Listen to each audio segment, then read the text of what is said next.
And now another reading from the private journal of Bill the Vampire, in his own words, aka the free will of vampire legend. Everything here was written personally by Bill Ryder, compiled from his personal Facebook page. But first, a word from Bill the Vampire. Thanks, Fetherolf. So, here's my weekly segment called, Hey, look at this asshole. This week's asshole is Steve Wetherell. He wrote a book or two, and apparently, he lives in space.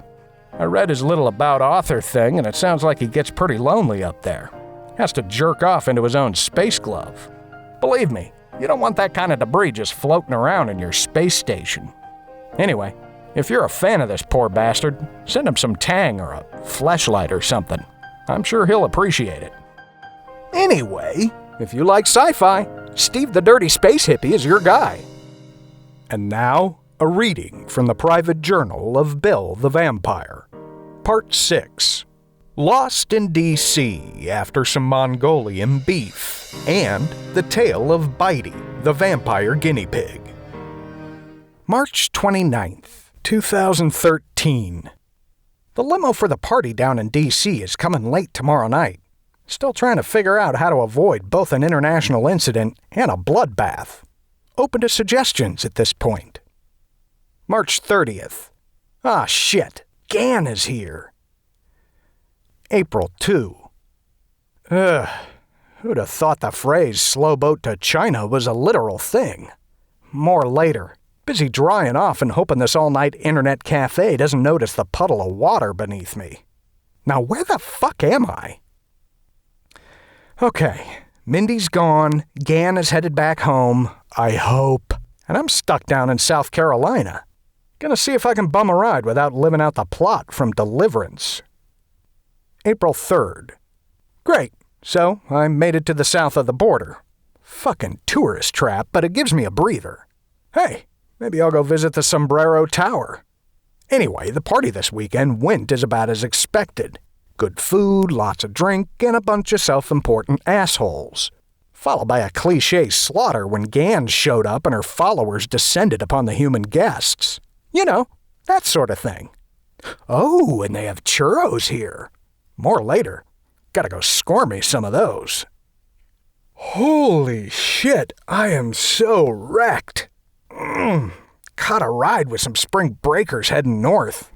These fuckers know how to party, and they've been supremely generous with their stash. Oh, yeah, speaking of the party, screw you, Mindy. Serves you right for insisting to come as my date. Can you believe it? Gan turned her, then compelled her to forget she knew me.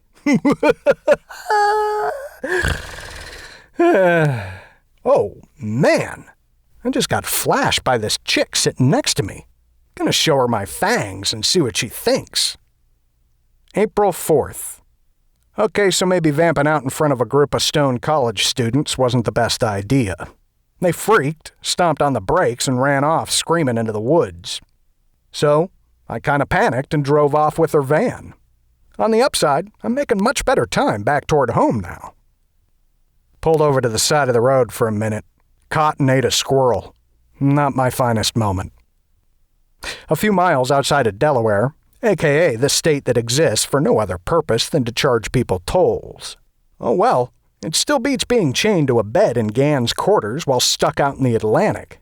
Not enough drugs in New York City to scrub away that memory. I don't know how long I was tied up there, but I sure did have to fucking swim a long way. April 5. Finally, a cell signal. Had to ditch the van in southern New Jersey. Saw they had posted up an alert for it on one of the billboards on 95. Jeez, those kids are the ones who abandoned it. Anyway, I ran into the woods when I saw some troopers driving up, and I've been lost for hours. God damn, this place is freaky at night. Keep feeling like I'm being stalked. Oh well, probably just my imagination. Come on, Sally, pick up the damn phone. April 10. There. Think I finally blocked the last of Mindy's friends. Last I heard, she'd been recruited into Gan's coven, following being mind-wiped. Probably for the best. If she ever spilled that she'd taken an awesomely orgasmic ride on not-so-little Dr. Death, Gan would probably tear her head off. Oh well, take that as a lesson of getting what you asked for. Oh, and also trying to blackmail a vampire who's being stalked by one of the crazier psychos on the planet. April 13th. Got an email from my author monkey. Sounds like he's just about finished with book 4. About freaking time. Another few days and I can see how badly he mangled things. Let me guess. At the end I get turned into a rat or something stupid like that. Or maybe I marry a snot demon from the abyss. April 16th. Great. There's a message on the machine from the State Department again. What? Did I insult Mongolia by not letting them kidnap me? This is why I stay the fuck out of politics. April 26th. Oh boy, got a call from Boston. Need to go up there this weekend to discuss things. Apparently Colin, douche, is concerned about the fact that my story is out there, butchered though it might be. Guess maybe I should have changed my name in the books. Something like Will Spider. Yeah, that sounds cool. Oh well, worst case scenario is I play dumb and claim my ghostwriter has been spying on me. Sorry, dude, but if one of us is going down, I prefer it not be me. May 9th. Christy's coming over to create some new spells and having Tom write them down as she says them. I've seen his handwriting. This won't end well. Thinking maybe I'm going to find a blast wall to hide behind. May 14th. So, Ed gave me a ride last night, probably because he was morbidly curious as to what batshit insanity Dave's been up to. So turns out his little experiment with mice was quite the success, up until the point the superintendent went into his apartment for some routine maintenance and accidentally left the drapes open. Oops. Dave, not being the type to take the universe's hint to stop mucking with the laws of nature, decided it was a good time to take his experiments to the next level, which is why he called me over. He made vampire guinea pigs. Yeah, that's what I thought too. Something not quite right with turning harmless lettuce-eating rodents into bloodthirsty monsters. But that didn't stop me from stealing one. More later. May 15th. Regardless of all the strange shit I've seen, there's something just frickin' weird about watching a guinea pig tear through a pound of bloody sirloin. May 17th. Gotta say, compulsion is way easier than obedience school. Do they have obedience school for guinea pigs? If I can just figure out, Bitey, fetch me a beer, I'll be set. Sounds like I need practice anyway.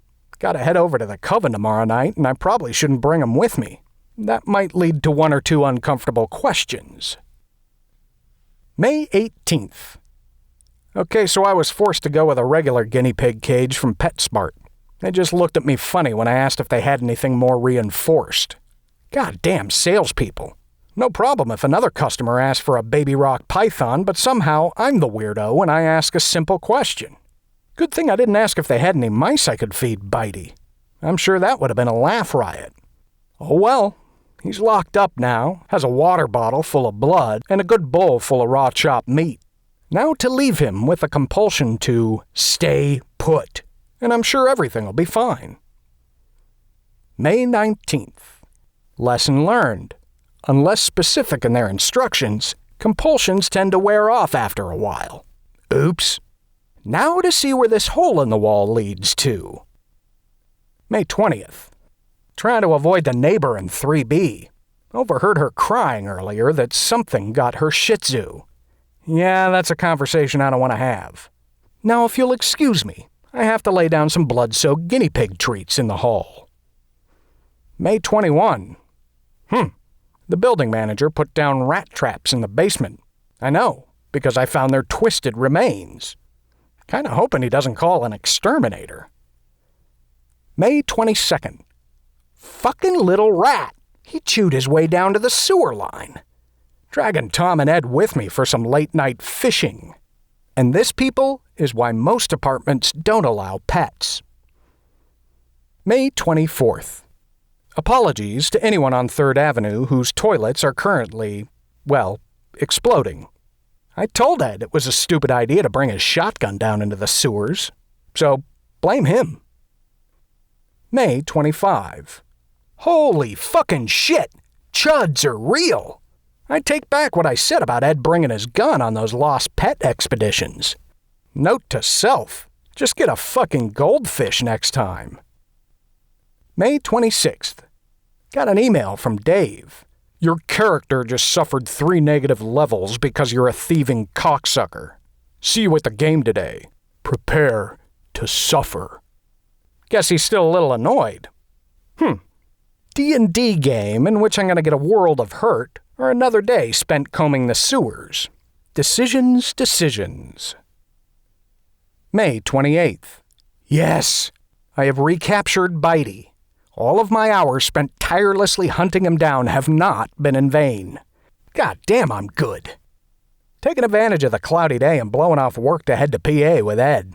Gonna see if we can get his stepdad to weld together a heavy-duty rat cage for us. Left Bitey at home with a pound of animal trank-soaked chop meat and a really stern compulsion to behave. May 29th. All right. Tom finally brought his fucking shoe-shitting ferret, Skittles, back from Christie's. Now if I could just get the door to Bitey's cage open a little. God damn, what did Ed's stepdad make this thing out of? Adamantium? So finally I got the damn latch open. Frickin' cage would probably hold a vampire like Night Razor. And what happened? Bitey and Skittles spent the rest of the night playing with each other. I give up. I'm returning this damn monster to Dave. It's obviously defective. June 2nd. One permanent psychosis and the depowering of my favorite magical item later, I think Dave and I have finally reached a truce. Sure, it cost me another little toe, a massive skin sample from my arm, and one of my fangs, but I think he's finally over me having liberated Bitey. Now if you'll excuse me, I have to go grab a few ice packs while all this shit heals. Join us next week for another reading from the private journal of Bill the Vampire. Part 7, Taking Forrest into the Forest. So, take your hand off the dial. You're tuned in to the right place. Thank you for listening to The Frequency. Get your freak on.